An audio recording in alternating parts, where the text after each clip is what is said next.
अस्सलाम वालेकुम। कैसे हैं आप सब? उम्मीद करता हूं कि आप तमाम लोग खैरियत से होंगे। तो आज मैं आपको पढ़ाने जा रहा हूं क्लास 9 केमिस्ट्री चैप्टर नंबर 1 में डिफरेंस बिटवीन एलिमेंट कंपाउंड और मिक्सचर के हवाले से।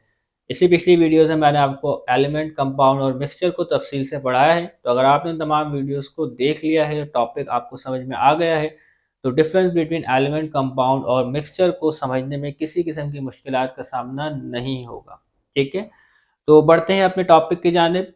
तो सबसे पहले एग्जाम पॉइंट ऑफ व्यू से डिस्कस कर लेते हैं। तो एग्जाम में आपके पास आ सकता है कि डिफरेंस लिखें एलिमेंट कंपाउंड और मिक्सचर के दरमियान। ठीक है, दो डिफरेंस लिख दें। तो आपको जो दो डिफरेंस आपको बआसानी और आप वो उसे लिख सकते हैं। ठीक है, इसी तरीके एग्जाम में आ सकता है कि डिफरेंस बिटवीन एलिमेंट और कंपाउंड लिखें, ओनली मिक्सचर नहीं लिखना फिर आपने। ठीक है, बात समझ में आ रही? एग्जाम में इस तरीके से भी आ सकता है कि भाई difference between compound and mixture, तो उस सूरत में आपने एलिमेंट्स को बिल्कुल भी नहीं लिखना। ये बात समझ में आ रही? अच्छा, जो डिफरेंस बिटवीन हम कंपैरिजन करते हैं वो सेम प्रॉपर्टी का करते हैं, सेम कैरेक्टरिस्टिक का करते हैं। मिसाल के तौर पे एक शख्स मैं हूँ और एक और शख्स है, वो कोई दूसरा शख्स है। ये बात समझ आ रही? ठीक है, तो अगर मेरी हाइट के हवाले से बात होगी तो दूसरे शख्स की भी क्या है, हाइट के हवाले से बात होगी डिफरेंस में। ठीक है, अगर मेरी एज के हवाले से बात होगी तो दूसरे शख्स की भी एज के हवाले से बात होगी जब डिफरेंस करें। इस बात को हमेशा याद रखना है। ऐसा नहीं करना कि यहाँ पे भाई एलिमेंट की बात हो रही है किसी एक खास प्रॉपर्टी की और आप मिक्सचर में कोई दूसरी प्रॉपर्टी की, दूसरी कैरेक्टरिस्टिक की बात करते हैं। ये बात क्लियर हो रही? तो आज भाई टॉपिक का बाकायदा आगाज करते हैं। तो एलिमेंट क्या होते हैं? तो एलिमेंट जो है वो सेम टाइप ऑफ एटम से मिलकर बनते हैं। जब मैंने आपको इसकी डेफिनेशन पढ़ाई थी वहां पे आपको ये समझाया था। ओके, तो एलिमेंट्स की जो हमारे पास पहला डिफरेंस है, element is a substance. Element जो है वो सब्सटेंस होता है। ठीक है, क्योंकि एलिमेंट जो है वो प्योर फॉर्म होती है। ओके, तो अगर किसी एलिमेंट की बात कर रहे हैं, मिसाल के तौर पर सोडियम की बात कर रहे हैं, तो उसमें सिर्फ और सिर्फ सोडियम के एटम होंगे। ठीक है, किसी दूसरे एटम के हवाले से बात नहीं करेंगे। ठीक है, तो एलिमेंट्स में हाइड्रोजन है, helium, lithium, boron, magnesium, sodium, potassium, calcium. ठीक है, तमाम क्या है, एलिमेंट्स हैं। तो एलिमेंट क्या है, इज अ सब्सटेंस। ठीक है, यानी कि एलिमेंट एक प्योर फॉर्म होती है, made up of same atom. तो एलिमेंट सेम किस्म की यानी सेम टाइप के एटम से मिलकर बनता है। एंड डिस्कवर्ड नेचुरली, और एलिमेंट जो है वो कुदरती तौर पर दरियाफ्त होता है। अगर हम गोल्ड की बात करें तो गोल्ड भी क्या है, एक एलिमेंट है। यानी कि सोना, वो क्या है, एक एलिमेंट है। गोल्ड में सेम टाइप के आइटम्स पाए जाते हैं। लेकिन जब हम इसकी ज्वेलरी बनाते हैं तो उसमें मिलावट करते हैं कोई दूसरे मेटल की, ताकि उसमें हार्डनेस आ सके। तो जो ज्वेलरी इस्तेमाल करते हैं वो एलिमेंट नहीं होता, होता तो वो गोल्ड है। ठीक है, हम आम ज़ुबान में उसे क्या कहते हैं, गोल्ड कहते हैं। लेकिन वो एलिमेंट नहीं होता क्योंकि उसमें इम्प्योरिटी पाई जाती है, कोई दूसरे मेटल की मिलावट करते हैं। लेकिन अगर 99.99% या 100% प्योर गोल्ड आपके पास मौजूद होगा तो उसे हम क्या कहेंगे, एलिमेंट कहेंगे। तो element is a substance made up of same atom and discovered naturally. और एलिमेंट जो है वो नेचुरली डिस्कवर होता है। लेकिन ऐसी बात नहीं, एलिमेंट को आर्टिफिशियली भी डिस्कवर कर सकते हैं। लेकिन क्लास 9 में आपके लिए यही लिखा है तो आपने यही समझना है। ओके, कंपाउंड की बात करें तो कंपाउंड किस तरीके से बनता है? तो जब क्या है, दो एटम, देखिए किसी एलिमेंट के एटम या उससे ज़ायद एटम आपस में रिएक्ट करते हैं, केमिकली कंबाइन होते हैं फिक्स रेशियो में, तो उसके नतीजे में क्या बनता है, आपके पास कंपाउंड बनता है। तो compound is form by the chemical combination of atoms of elements. मिसाल के तौर पे आपके पास एक है सोडियम। ठीक है, इसी तरीके से आपके पास Cl, क्लोराइड आयन है, ये आपस में मिलते हैं तो क्या बनाते हैं, आपके पास एक कंपाउंड बनाते हैं। ठीक है, तो compound is form by the chemical combination of atoms of elements. ऐसा ही है। तो ये सोडियम है, ये एक एटम है किसी एलिमेंट का। इसी तरीके से जो क्लोरीन है, ये भी एक एटम है किसी एलिमेंट का। बात क्लियर हो रही? अगर दूसरी एग्जांपल यहाँ पर रखें तो H2 हाइड्रोजन गैस और Cl2। ठीक है, ये भी एलिमेंट है, ये भी एलिमेंट है। इनके दरमियान रिएक्शन होगा तो हमारे पास HCl गैस बनेगी, हाइड्रोक्लोरिक गैस। तो ये क्या बना, हमारे पास कंपाउंड बना। लेकिन इनके दरमियान क्या हुआ, एक केमिकल कॉम्बिनेशन हुआ एटम का। बात क्लियर हो रही? एलिमेंट क्या है, एलिमेंट जो है सब्सटेंस है made up of same atoms. और कंपाउंड क्या है, form by the chemical combination of atoms of element. Okay, mixture is form by simple mixing of substance. तो आप दो या दो से ज्यादा सब्सटेंस को आपस में मिक्स कर दें तो उसके नतीजे में आपके पास मिक्सचर बन जाता है, जो कि मैंने इसकी डेफिनेशन में आपको पढ़ाया है। मिसाल के तौर पे आप रेत ले लें, ठीक है, रेत को हटाएं, आप ऑयल ले लें, क्या ले लें, ऑयल ले लें, ठीक है, कुकिंग ऑयल। इसके अलावा वाटर ले लें, दोनों को मिक्स कर दें, क्या बन जाएगा, मिक्सचर बन जाएगा। और उनके दरमियान कोई फिक्स रेशो नहीं होगा, आप 1 कप ऑयल ले लें, 3 ग्लास वाटर ले लें, ठीक है, या तो आप 3 ग्लास ऑयल ले लें या 1 कप वाटर ले लें, दोनों को मिक्स कर दें, उसके नतीजे में आपके पास क्या बनेगा, मिक्सचर बनेगा। तो mixture is form by simple mixing of the substance. Okay, दूसरा डिफरेंस है, पहला डिफरेंस हो गया, अगर एग्जाम में आता है तो आपने इसी डिफरेंस को लिखना है, इसे आगे पीछे नहीं करना। दूसरा डिफरेंस है एलिमेंट शो यूनिक प्रॉपर्टी। तो एलिमेंट जो है वो यूनिक प्रॉपर्टी शो करता है, यानी कुछ मुनफरिद, यानी कि कुछ खास, यानी कि एक जैसी प्रॉपर्टी शो करता है। यानी कि जो गोल्ड पाकिस्तान में पाया जाता है, जो गोल्ड भारत यानी इंडिया में पाया जाता है, जो गोल्ड अमेरिका में पाया जाता है, ठीक है, वो एक एलिमेंट है। उसकी जो प्रॉपर्टी है वो तीनों जगह एक जैसी ही होगी, कुछ यूनिक होगी, कुछ खास होगी। तो element show unique property due to similarity of atom. क्यों? क्योंकि इसमें जो एटम्स होते हैं एलिमेंट में वो एक जैसे होते हैं। जो गोल्ड पाकिस्तान में पाया जाता है उसमें जो एटम है वो एक जैसे हैं, उसका एटॉमिक नंबर सेम है, उसका मास नंबर सेम है।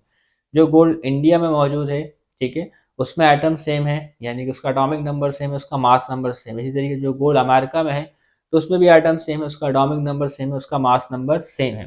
तो element show unique property due to similarity of atoms.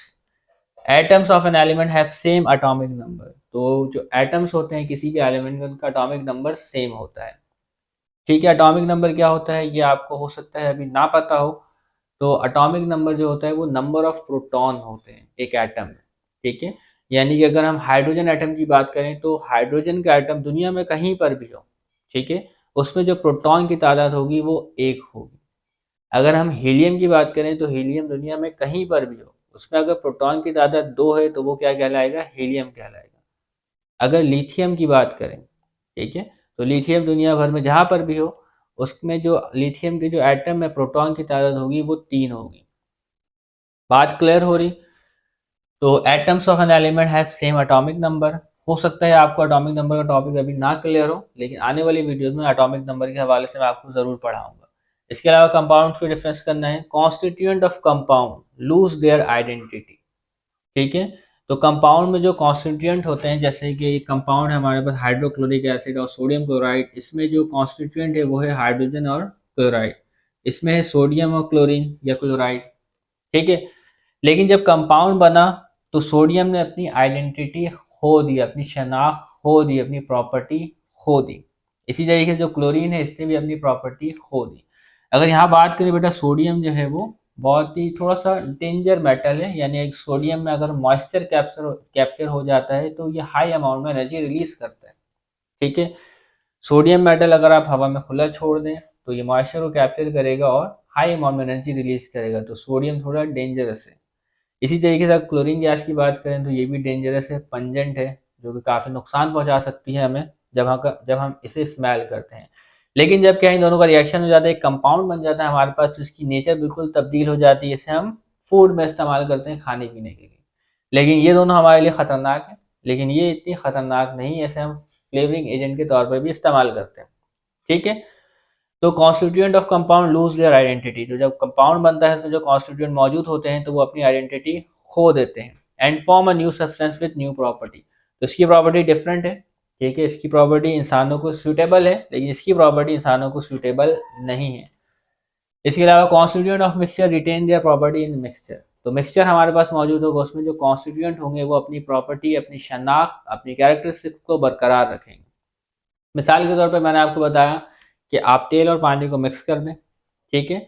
तो तेल और पानी का जो मिक्सचर हमारे पास मौजूद है, तेल अपनी शनाख्त बरकरार रखेगा, अपनी प्रॉपर्टी को बरकरार रखेगा। इसी तरीके से पानी जो है वो अपनी प्रॉपर्टी और अपनी खुशियात को बरकरार रखेगा। आप चाहे तो दोनों को आसानी सेपरेट भी कर सकते हैं। इसके लिए कुछ इंस्ट्रूमेंट हमारे पास मौजूद होते हैं, कुछ इक्विपमेंट मौजूद होते हैं जिनके ज़रिए से हम इनकी सेपरेशन कर सकते हैं, लेकिन अभी इस मामले में हमें पढ़ने की बिल्कुल भी ज़रूरत नहीं है। तो अब बढ़ते हैं तीसरे डिफरेंस की जानिब। तीसरा डिफरेंस है एलिमेंट कांट बी डिकम्पोज। तो एलिमेंट जो है वो डिकम्पोज नहीं हो सकता, टूट नहीं सकता into simple substance by ordinary means, ठीक है। एलिमेंट जो है वो टूट नहीं सकता, डिकम्पोज नहीं हो सकता, तबाह नहीं हो सकता है। किस तरीके से? एक सिंपल तरीके से, ठीक है, एक ऑर्डिनरी तरीके से नहीं हो सकता। एलिमेंट्स को अगर आपने डिकम्पोज करना है या उसे तोड़ना है तो उसके लिए कुछ खास तरीक़ेकार मौजूद है, लेकिन अभी हमें उस खास तरीक़ेकार पर नहीं जाना। ठीक है, बात समझ में आ रही? तो सादा तरीके से आप एलिमेंट को डिकम्पोज यानी कि उसे तोड़ नहीं सकते। ठीक है, जैसे कि हमारे पास एक एलिमेंट है सोडियम। ठीक है, तो सादा तरीके से आप इसे तोड़ नहीं सकते, इसे डिकम्पोज नहीं कर सकते। इस सोडियम को आप किसी दूसरे एलिमेंट में यानी कि कार्बन में तब्दील नहीं कर सकते हैं सादा तरीके से, इसके लिए कुछ खास तरीके का दरकार होता है। तो एक एलिमेंट की फॉर्म को हम तब्दील भी कर सकते हैं, ठीक है, लेकिन सादा तरीके से नहीं, उसके लिए कुछ हमें कुछ स्पेशल टेक्निक का इस्तेमाल करना पड़ता है। इसी तरीके से कंपाउंड की बात करें तो कंपाउंड कांट बी सेपरेटेड, तो हमें ये दो कंपाउंड हासिल हुए, तो इसमें जो हमारे पास कॉन्स्टिट्यूएंट है इसे हम सेपरेट नहीं कर सकते हैं सादा तरीके से। ठीक है, यानी कि फिजिकल तरीके से, यानी एक फिजिकल प्रोसेस आपको बताया कि उसमें सिर्फ और सिर्फ सेपरेशन करते हैं एक सादा तरीके से। तो कंपाउंड्स में जो आपके पास कंपोनेंट मौजूद है तो उसको भी आप सेपरेट नहीं कर सकते फिजिकल तरीके से, यानी कि फिजिकल में क्या आता है, आपके पास फिल्ट्रेशन आता है, क्रिस्टलाइजेशन आता है, डिस्टिलेशन आता है। तो ये क्या है, एक फिजिकल मेथड है जिसके ज़रिए से हम सेपरेशन करते हैं। लेकिन कंपाउंड्स में जो कॉन्स्टिट्यूएंट मौजूद है उसकी सेपरेशन फिजिकल मीन्स यानी फिजिकल मेथड के जरिए नहीं हो सकती। मिसाल के तौर पर आपके पास NaCl मौजूद है, तो आप उसके फिल्टर करके सोडियम क्लोराइड को अलग कर सकते हैं? बिल्कुल भी नहीं, हरगिज़ नहीं कर सकते। ठीक है, तो अगर आपने NaCl जो नमक आपके पास मौजूद है इसमें आपको सोडियम अलग करना है और क्लोरीन गैस अलग करना है, तो इसके लिए कुछ स्पेशल इक्विपमेंट डिज़ाइन करने पड़ेंगे और उसके ज़रिए से हम इसको अलग कर सकते हैं। इसके अलावा अगर मिक्सचर की तीसरी डिफरेंस को देखें, the components can be separated by physical mean, तो मिक्सचर में जो कंपोनेंट्स मौजूद होता है उसको आप फिजिकल तरीके से सेपरेट कर सकते हैं। यानी कि अगर आप पानी में रेत को डिसॉल्व कर दिया, अब उसे क्या है, फिल्ट्रेशन की मदद से अलहदा किया जा सकता है।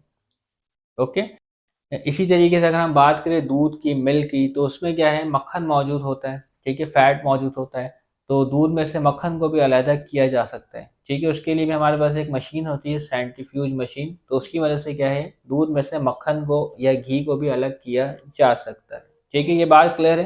तो अब बढ़ते हैं कुछ दूसरे डिफरेंस की जानिब। तो difference between element, compound and mixture को आगे की जानिब कंटिन्यू करते हैं, जिसमें चौथा डिफरेंस, पांचवा डिफरेंस और छठे डिफरेंस को देखेंगे। ठीक है, इसके अलावा कुछ टेस्ट योरसेल्फ के दो सवाल है, असेसमेंट है, इसे भी आपको समझाएंगे। ठीक है, चौथा डिफरेंस है एलिमेंट रिप्रेजेंटेड बाय सिंबल, तो कोई से भी एलिमेंट है उसे हम सिंबल से रिप्रेजेंट करते हैं।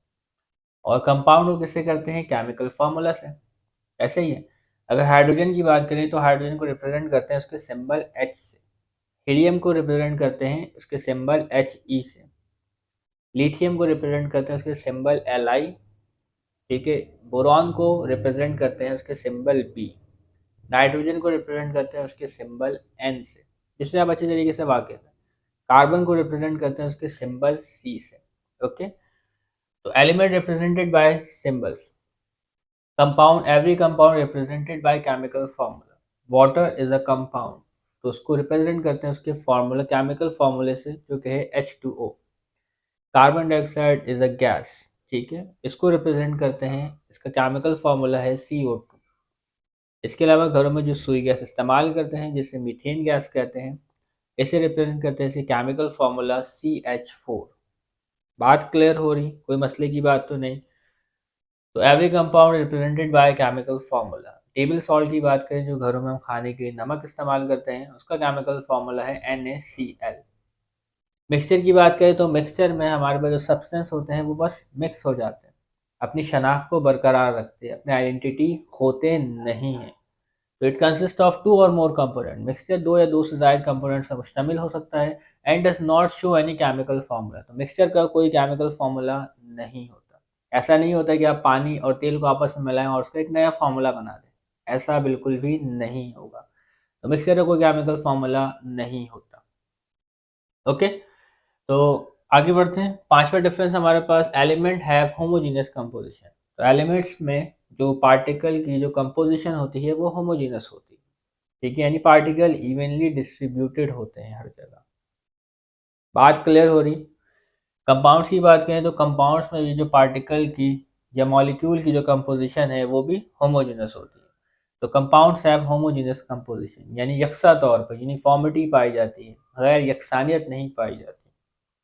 मिक्सचर की बात करें तो मिक्सचर, जैसे पिछली वीडियो में मैंने आपको पढ़ाया, मिक्सचर जो है वो होमोजेनस भी होते हैं और हेटेरोजेनस भी होते हैं। यहाँ पे मैं आपको होमोजेनस को क्लियरफाई नहीं करूँगा और हेटेरोजेनस को भी क्लियरफाई नहीं करूँगा, क्योंकि पिछली वीडियोस में मैंने आपको ये पढ़ाया है। बात क्लियर हो रही? तो mixture have homogeneous as well as heterogeneous composition. तो मिक्सचर की दोनों किस्म की कंपोजिशन हो सकती है, होमोजेनस भी और हेटेरोजेनस भी। छठे डिफरेंस की जाने बढ़ते हैं। तो यहाँ पे एटॉमिक नंबर का जिक्र आ जाता है। तो एटॉमिक नंबर क्या होता है? तो atomic number is the number of proton present in the nucleus of an atom. तो किसी भी एटम के न्यूक्लियस में जो प्रोटॉन की तादाद मौजूद होती है उसे एटॉमिक नंबर कहते हैं। हाइड्रोजन के न्यूक्लियस में एक प्रोटॉन मौजूद होता है तो उसका एटॉमिक नंबर 1 होता है। हीलियम के न्यूक्लियस में उसमें जो प्रोटॉन मौजूद होता है उसकी तादाद 2 होती है तो उसका एटॉमिक नंबर 2। लिथियम के न्यूक्लियस में प्रोटॉन की तादाद 3 तो उसका एटॉमिक नंबर 3। बेरिलियम की बात करें तो इसके न्यूक्लियस में जो प्रोटॉन की तादाद होती है वो होती है 4 तो इसका एटॉमिक नंबर होगा 4। बोरॉन की बात करें तो इसके न्यूक्लियस में प्रोटॉन की तादाद 5 होती है तो इसका एटॉमिक नंबर 5। और सबसे इंपॉर्टेंट कार्बन की बात करें तो कार्बन का एटॉमिक नंबर 6 होता है, क्योंकि इसकी न्यूक्लियस में प्रोटॉन की तादाद 6 होती है। तो यहाँ पे लिखा हुआ है as the atomic number increases. तो जैसे जैसे एटॉमिक नंबर इंक्रीज होता है, ठीक है, तो क्या होता है? मेल्टिंग पॉइंट में इजाफा होता है। मेल्टिंग पॉइंट में क्या होता है? इजाफा होता है। ठीक है, एलिमेंट्स के बारे में आपको याद हो गया होगा, hydrogen, helium, lithium, beryllium, boron, carbon, nitrogen, fluorine, neon, फिर उसके बाद सोडियम, मैग्नीशियम, एल्यूमिनियम, इस तरीके से सीरीज चलती रहती है। तो जिस तरीके से एटॉमिक नंबर इंक्रीज होगा तो मेल्टिंग पॉइंट में भी इजाफा होगा। लेकिन कंपाउंड के साथ कैसे है? तो मुख्तलिफ कंपाउंड्स होंगे तो उनकी जो मेल्टिंग पॉइंट है वो डिफरेंट होगा। ठीक है, कुछ कंपाउंड्स का मेल्टिंग पॉइंट ज़्यादा होगा जबकि कुछ कंपाउंड्स का मेल्टिंग पॉइंट कम होगा, किसी का दरमियाने दर्जे पर होगा। तो compounds have sharp and fix melting point. Sodium chloride की बात करें, नमक की बात करें, जो टेबल सॉल्ट मौजूद होता है तो उसका मेल्टिंग पॉइंट हमारे पास है 800 डिग्री सेंटीग्रेड तकरीबन। ठीक है, इसी तरीके दूसरा कंपाउंड होगा तो उसका मेल्टिंग पॉइंट हमारे पास कुछ और होगा। मिक्सचर की बात करें तो मिक्सचर में कंपाउंड जो है, जो सब्सटेंस है वो ऐसे ही मिक्स हो जाते हैं, उसमें किसी किस्म का भी शार्प मेल्टिंग पॉइंट नहीं होता। तो mixture do not have sharp and fix melting point. ठीक है, आगे बढ़ते हैं। कोई टेस्ट और सेल्फ सेल्फ असेसमेंट के क्वेश्चन हमारे पास। Which element do the following compound contain. तो यहाँ पे 4 हमारे पास कंपाउंड है। तो सवाल आपसे है कि इस कंपाउंड में कौन कौन से एलिमेंट मौजूद होते हैं। तो सबसे पहले तो आपको इसका केमिकल फार्मूला आना चाहिए। यहाँ लिखा वॉशिंग सोडा, तो वॉशिंग सोडा का केमिकल फार्मूला है Na2 और CO3। ये है वॉशिंग सोडा का फार्मूला, जिसमें सोडियम की तादाद है 2, कार्बन की तादाद है 1, ऑक्सीजन की तादाद है 3। इसमें आप बता सकते हैं कि वॉशिंग सोडा में सोडियम है, कार्बन है और ऑक्सीजन है। शुगर की बात करें तो शुगर का आपके पास केमिकल फार्मूला है C12H22 और O11। तो इसमें जो एलिमेंट्स मौजूद है वो है कार्बन, हाइड्रोजन और ऑक्सीजन। तादाद कितनी है? कार्बन की 12, हाइड्रोजन की 22 और ऑक्सीजन की 11। सैंड की बात करें तो उसका केमिकल फार्मूला आपके पास है SiO2। तो रेत में सिलिकॉन पाया जाता है। क्या पाया जाता है? सिलिकॉन। लेकिन वो ऑक्सीजन के साथ बाइंड होता है। ठीक है, तो सैंड में जो एलिमेंट है वो है सिलिकॉन और ऑक्सीजन। ओके, इसके अलावा कास्टिक सोडा की बात करें तो कास्टिक सोडा का जो आपके पास केमिकल फॉर्मूला है वो है NaOH। इसमें एलिमेंट मौजूद है सोडियम, ऑक्सीजन और हाइड्रोजन। अगला सवाल है आइडेंटिफाई एलिमेंट, कंपाउंड और मिक्सचर फ्रॉम द फॉलोइंग। तो हमारे पास कुछ सवालात हैं। ठीक है, कुछ कंपोनेंट्स है जिसमें एलिमेंट भी है, कंपाउंड भी है और मिक्सचर भी है। तो हमें आइडेंटिफाई करना है मिक्सचर कौन सा है, कंपाउंड कौन सा है और एलिमेंट कौन सा है। First one is table salt. Table salt क्या होगा? एलिमेंट, कंपाउंड या मिक्सचर? तो टेबल सॉल्ट का जो फॉर्मूला है वो है हमारे पास NaCl। तो एक स्पेसिफिक फार्मूला है, केमिकल फार्मूला है, तो ये आपके पास क्या है? कंपाउंड। तो शॉर्ट में मैं C लिखता हूँ। आइसक्रीम की बात करें तो क्या आइसक्रीम का भी कोई केमिकल फार्मूला होता है? तो आइसक्रीम का कोई केमिकल फार्मूला नहीं होता। तो आइसक्रीम एक मिक्सचर है। ठीक है, आइसक्रीम एक मिक्सचर है। ब्लड, तो ब्लड का भी क्या कोई केमिकल फार्मूला होता है? तो ब्लड का कोई केमिकल फार्मूला नहीं होता। तो ब्लड भी आपके पास क्या है? मिक्सचर है डिफरेंट सब्सटेंस का। सिलिकॉन की बात करें तो सिर्फ और सिर्फ सिलिकॉन है। सिलिकॉन एक एलिमेंट है। क्या है? सिलिकॉन एक। तो सिलिकॉन में जो आपके पास एटम होंगे उनका एटॉमिक नंबर सेम होगा। कोका कोला की बात करें, पेप्सी की बात करें, सेवन अप की बात करें या किसी भी कोल्ड ड्रिंक की बात करें तो इसका क्या कोई केमिकल फार्मूला होता है? इसका कोई केमिकल फार्मूला नहीं होता। तो ये भी क्या है? एक मिक्सचर। टिन की बात करें तो टिन इसमें जो एटम होते हैं उनका एटॉमिक नंबर सेम होता है। तो टिन क्या है, एक एलिमेंट है। जिंक भी क्या है, एक एलिमेंट है। वाटर की बात करें तो वाटर का केमिकल फॉर्मूला क्या होता है, वाटर का केमिकल फॉर्मूला होता है H2O। दो हाइड्रोजन और ऑक्सीजन के आपस में केमिकल कॉम्बिनेशन एनर्जी में बनता है। तो वाटर आपके पास क्या है, वाटर एक कंपाउंड है। सल्फर की बात करें तो सल्फर एक एलिमेंट है। ठीक है, तो उम्मीद करता हूँ मेरा डिफरेंस बिटवीन एलिमेंट, कंपाउंड और मिक्सचर का टॉपिक आपको अच्छी तरीके से क्लियर हो गया होगा। तो तब तक के लिए इजाज़त दीजिएगा, चैनल को ज़रूर सब्सक्राइब कीजिएगा। अल्लाह हाफिज़ और दुआ में याद रखिएगा।